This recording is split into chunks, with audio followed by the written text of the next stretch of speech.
खबरों में बने रहने के लिए बेल आइकन दबाएं और फर्स्ट इंडिया न्यूज को सब्सक्राइब कीजिए। BSP supremo Mayawati press conference कर रही है, क्या कुछ कह रही हैं, सुने। वे सर्वधर्म सुखाए की नहीं बल्कि इसकी आड़ में इनकी संकीर्ण स्वार्थ की राजनीति ज्यादा देखने को मिल रही है, जो उचित नहीं है। जबकि इससे ऊपर उठकर तब सरकार को इसे लागू करना चाहिए तथा ना ही इसमें कोई धार्मिक पक्षपात होना चाहिए। और यदि भाजपा सरकार ऐसा कुछ करती है तो तब फिर हमारी पार्टी इस मामले में अपना कोई सकारात्मक रुख अपनाएगी, वरना हमारी पार्टी इसका विरोध करेगी। जबकि देश व जनहित में सही तो ये होगा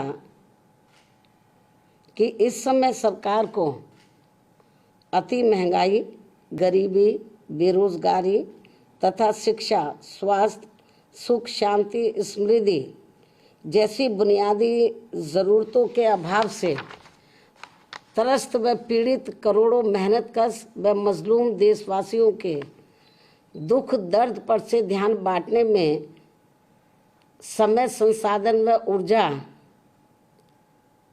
बर्बाद करने की बजाय उनसे मुक्ति पाने पर ध्यान देना चाहिए। जिन समस्याओं से ये लोग, देश की आम जनता त्रस्त है, पीड़ित है, दुखी है, लेकिन इस ओर ध्यान नहीं जा रहा है। इससे ऐसा लगता है कि बीजेपी व इनकी सरकार तो इन सब कमियों पर से देश की जनता का ध्यान बांटने के लिए तो ये आम चर्चा है कि अब ये लोग समान कानून बनाने की बात कर रहे हैं कि वो सब पर लागू हो। ये लोग जो है ये बात कर रहे हैं कि यूनिफॉर्म सिविल कोड लाया जाए और सभी धर्मों पर एक जैसा वो लागू हो। तो इससे कुछ ये भी आम चर्चा है लोगों में कि जो इस समय जो प्रमुख समस्याएं हैं जिनका मैंने जिक्र किया है, तो उसकी तरफ सरकार का ध्यान नहीं जा रहा है। इससे लोगों में ये आम चर्चा है कि अपनी इन कमियों पर जनता का ध्यान डाइवर्ट करने के लिए, बांटने के लिए ये लोग यूनिफॉर्म सिविल कोड की बात कर रहे हैं कि इसको लाया जाएगा। तो लेकिन मैंने बताया कि हमको इसके खिलाफ नहीं है, लेकिन इस बात को भी ध्यान में रखकर चलना चाहिए कि अपने देश में विभिन्न धर्मों को मानने वाले लोग रहते हैं, उनके अपने रस्म रिवाज है, उनकी अपनी कार्यशैली है, जन्म से लेकर मृत्यु तक उनके अपने अलग से तौर तरीके हैं।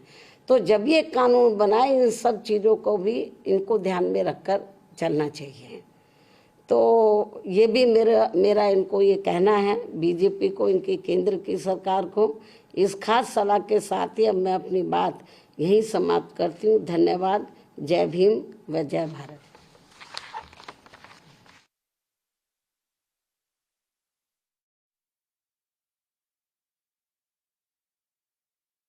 मायावती, जो कि उत्तर प्रदेश की 4 बार मुख्यमंत्री भी रह चुकी है, 1995 में पहली बार मुख्यमंत्री बनी थी, लेकिन यूसीसी को लेकर के समर्थन किया है, चौंकाया है। जब प्रधानमंत्री नरेंद्र मोदी ने यूसीसी का जिक्र करके नई बहस छेड़ी थी, तो इस पर चौंकाने वाला समर्थन विपक्षी दल की ओर से और इससे पहले आम आदमी पार्टी की तरफ से भी समर्थन दिया गया था। कहा था कि संविधान के अनुच्छेद 44 में यूनिफॉर्म सिविल कोड का जिक्र है, इसलिए आम आदमी पार्टी इसका समर्थन करती है।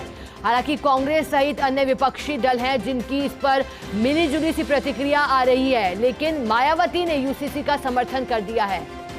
कहा कि समान कानून से देश मजबूत होगा, क्योंकि एक ही देश है, ऐसे में सभी पर एक ही तरह से कानून लागू किया जाना चाहिए। आम आदमी पार्टी ने क्या कहा था वो भी आपको बता देते हैं। पार्टी के संगठन महासचिव संदीप पाठक ने एक न्यूज चैनल को बात की थी, इंटरव्यू दिया था, उसमें कहा था कि संविधान का अनुच्छेद भी कहता है कि यूसीसी होना चाहिए। उनकी पार्टी का मानना है कि यूसीसी के मसले पर सभी धर्मों और राजनीतिक दलों से बात होनी चाहिए। सबकी सहमति के बाद यूनिफॉर्म सिविल कोड को लागू किया जाना चाहिए। आम आदमी पार्टी नेता ने कहा कि हालांकि प्रहार भी किए थे पीएम मोदी पर और कहा था कि चुनाव के मद्देनजर यूसीसी का मुद्दा फिर गरमाया है। आखिर जब लोकसभा चुनाव नजदीक है तो फिर क्यों इस मुद्दे पर फिर से चर्चा की जा रही है? इस पर सभी की राय जानना जरूरी। ये अगर संयुक्त तौर पर विपक्ष के बयान को सुना जाए तो अधिकांश लोग यही कह रहे हैं कि इस पर चर्चा होनी चाहिए।